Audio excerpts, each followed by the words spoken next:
Bonjour dans cette nouvelle vidéo dans laquelle on va essayer d'expliquer le cercle trigonométrique, c'est-à-dire comment on pourra apprendre ce cercle trigonométrique facilement.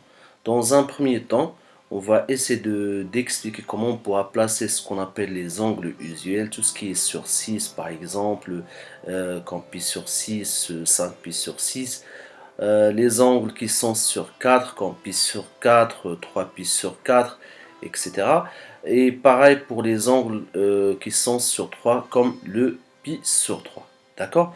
Et dans un second temps, on va essayer d'expliquer aussi comment on pourra facilement apprendre ou surtout lire ce qu'on appelle le cosinus et le sinus de tous ces angles-là directement sur ce cercle trigonométrique. Voilà, premièrement, c'est quoi un cercle trigonométrique? C'est un cercle dont le rayon égale à 1 et qui possède tout simplement un sens positif, c'est donc le sens contraire des aiguilles des montres, d'accord? Et il possède deux axes, un axe qui est horizontal et un axe qui est vertical, d'accord? Donc premièrement, vous essayez de suivre ces étapes-là, vous tracez donc un cercle. Si vous voulez essayer de tracer un grand cercle pour que ça soit plus lisible et plus clair, d'accord? Après avoir tracé ces deux axes, qu'on appelle l'axe des abscisses et l'axe des ordonnées, on commence par placer donc le 0 ici. D'accord? Après, puisque tout ça, ça fait un demi-cercle, bah, un demi-cercle, normalement en degrés, ça fait 180 degrés. En radians, ça fait pi. D'accord? Deuxièmement, on place ce qu'on appelle les pi sur 2. Bah, puisque tout ça, ça fait pi, bah, pi sur 2, c'est la moitié, c'est donc ce qu'on appelle le quart de cercle. Donc le pi sur 2, ça va être là, d'accord? Ça, c'est pi sur 2. Et là, on a pi sur 2. Là, ça fera 2 pi sur 2. Bah, 2 pi sur 2, bah, ça fait tout simplement, c'est le pi. Après, ça fait 3 pi sur 2. Donc le 3 pi sur 2, il sera ici. Et 3 pi sur 2, 4 pi sur 2. Et 4 pi sur 2, donc si on écrit 4 pi sur 2, si on simplifie par 2, bah, ça fera tout simplement 2 pi. D'accord? Donc là, on commence par 0 et on arrive au même endroit, sans que ce sera 2 pi. Maintenant, on va essayer de placer ce qu'on appelle les pi sur 4, tout ce qui est sur 4. Bah, pour pi sur 4, par exemple, si vous travaillez sur un cahier à carreaux, bah, là par exemple, ça c'est le carreau du cahier, bah, on essaie de tracer la diagonale avec une règle qui passe par l'origine, et on trace une droite, et ça va donner ça. D'accord? Donc là, c'est ce qu'on appelle le pi sur 4, il est là. Et là, on va placer donc le pi sur 4. Pareil, donc vous tracez aussi une autre diagonale à partir de l'autre carreau si vous voulez. Donc à partir, si on a un carreau comme ça, bah, on trace avec la règle une autre diagonale et ça va donner ça. Et là, on va placer tous les angles qui sont sur 4. Bah, là, ça sera pi sur 4. Là, ça sera 2 pi sur 4. Bah, 2 pi sur 4, si on va simplifier 2 pi sur 4, bah, ça fera pi sur 2. 3 pi sur 4, 4 pi sur 4, 5 pi sur 4, 6 pi sur 4 et 7 pi sur 4. Voilà, et là, on a placé, si vous voulez, les angles qui sont sur 4. Maintenant, pour placer les angles qui sont sur 6, par exemple le pi sur 6, bah là vous prenez le compas, donc vous posez donc le compas sur le pi sur 2. Il faut qu'on garde toujours le même rayon du cercle qu'on a tracé. Et lorsqu'on place le compas ici, bah avec le crayon, donc on va placer donc un arc ici. Bah là, ça va nous faire ce qu'on appelle le pi sur 6.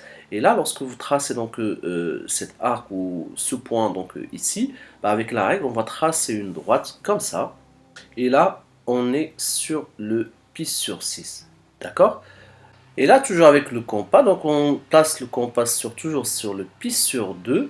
Et avec le compas, avec le crayon, là, on place un arc ou bien on place un point ici. Et là, lorsqu'on obtient le point, on trace une droite qui passe par ce point-là et le centre du cercle. Et on obtient une droite qui est comme ça.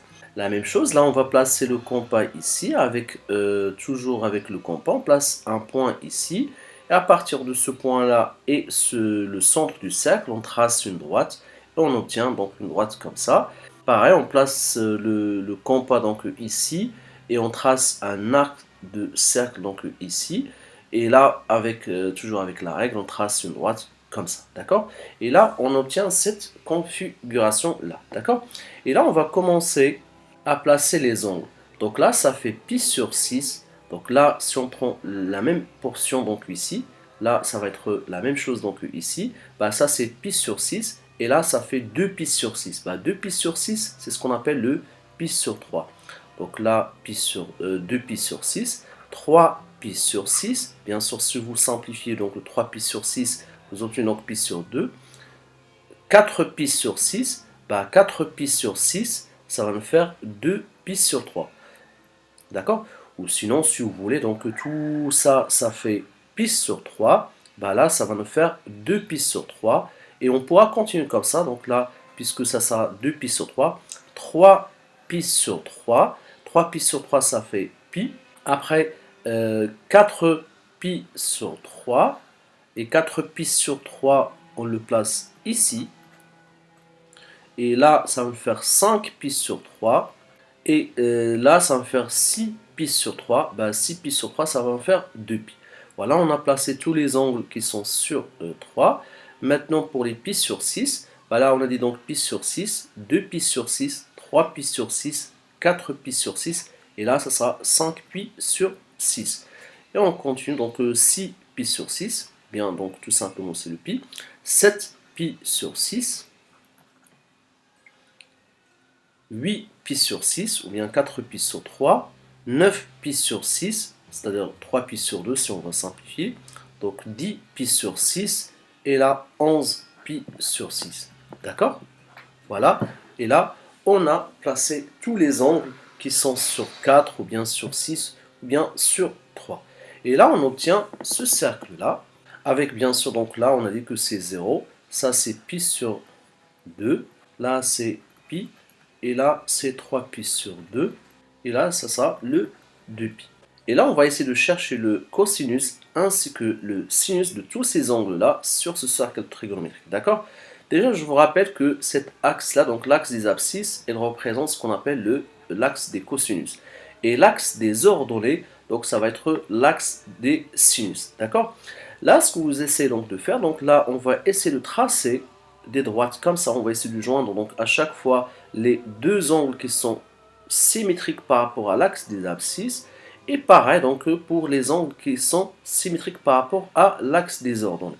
Et là on obtient ce cercle là, voilà, on obtient ça.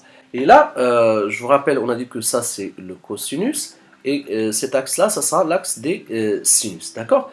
Bah là on va essayer donc la technique, c'est simple, donc vous placez donc des valeurs 1, 2, 3. Vous mettez sur 2, sur 2, sur 2. Et là, on met la racine, et racine carrée de 1, ça fait 1. On fait de même donc ici, bah, ça sera 1, 2, 3. On met sur 2, sur 2, sur 2. Et là, la racine et racine carrée de 1. Ça, c'est pour la partie positive. Bah, ce qui va changer donc ici, c'est pareil, donc on aura la même chose, sauf qu'avec des valeurs négatives. Par exemple, là, pareil, donc ça sera 1, 2, 3, sur 2, sur 2, sur 2, racine, donc racine carrée de 1, on rajoute des signes moins, donc pour ces valeurs-là, parce que là, c'est une partie qui sera négative. C'est comme dans un repère, bah, à droite c'est positif, à droite de 0, et à gauche de 0, ça sera négatif. Et pareil donc ici pour le sinus, donc 1, 2, 3, sur 2, sur 2, sur 2, racine carrée de 1, ça fera toujours 1, et avec le signe moins, d'accord? Et là par exemple, si je prends un angle au hasard, par exemple je prends le pi sur 6. Donc le pi sur 6, bah, le cosinus de pi sur 6, ça sera racine carrée de 3 sur 2. Et le sinus de pi sur 6, ça sera 1 demi. Par exemple, je sais pas, par exemple, si on prend le 2pi sur 3. Bah, le 2pi sur 3, le cosinus de 2pi sur 3, ça sera moins 1 demi. Et le sinus de 2pi sur 3, ça sera racine carrée de 3 sur 2. On prend un autre exemple, dernier exemple, par exemple le 5 pi sur 4. Bah, le 5 pi sur 4, bah, le cosinus c'est moins racine carrée de 2 sur 2, ainsi que le sinus aussi c'est moins racine carrée de 2 sur 2. Voilà, j'espère que c'est clair donc, pour la lecture de cosinus et de sinus de ces angles usuels. Maintenant, par exemple, si on veut le 0, donc là, le 0, bah, le cosinus de 0, c'est égal à 1. Pourquoi? Bah, parce que tout simplement, on a dit que ce cercle-là donc, a pour rayon égal à 1. Par contre, le sinus de 0, donc il sera là, bah, ça sera 0. D'accord? Pareil pour 2π, parce que donc, le 0 et le 2π, ils ont le même cosinus ainsi que le même sinus. Maintenant, si on veut par exemple le pi sur 2, bah, le pi sur 2, le cosinus, il sera ici, donc ça sera 0. Par contre, le sinus de pi sur 2, ça sera 1. Pour l'angle pi, bah, le cosinus, donc ça sera moins 1, parce que donc là, ça va faire 1, et là, ça fera moins 1. Et le sinus de pi, ça sera 0. Pareil pour 3π sur 2, bah, pour le cosinus, ça sera 0, puisque donc il est là, et le sinus, ça sera moins 1. D'accord? Maintenant, si on travaille sur un intervalle, donc ce qu'on appelle l'intervalle 0, 2π. Mais si on travaille sur un intervalle, ce qu'on appelle le moins pi, pi, c'est-à-dire si on cherche à placer des angles négatifs, bah là, ça sera pi sur 6 par exemple. Et si on veut moins pi sur 6, bah ça sera de l'autre côté. Donc le moins pi sur 6, ça sera là. Donc c'est-à-dire donc sur le 11 pi sur 6. Donc là, ça sera moins pi sur 6.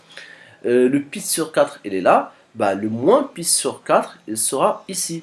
Le pi sur 3, il est là. Bah, moins pi sur 3, il sera ici. Et ainsi de suite. D'accord? Voilà, j'espère que c'est clair ce cercle trigonométrique.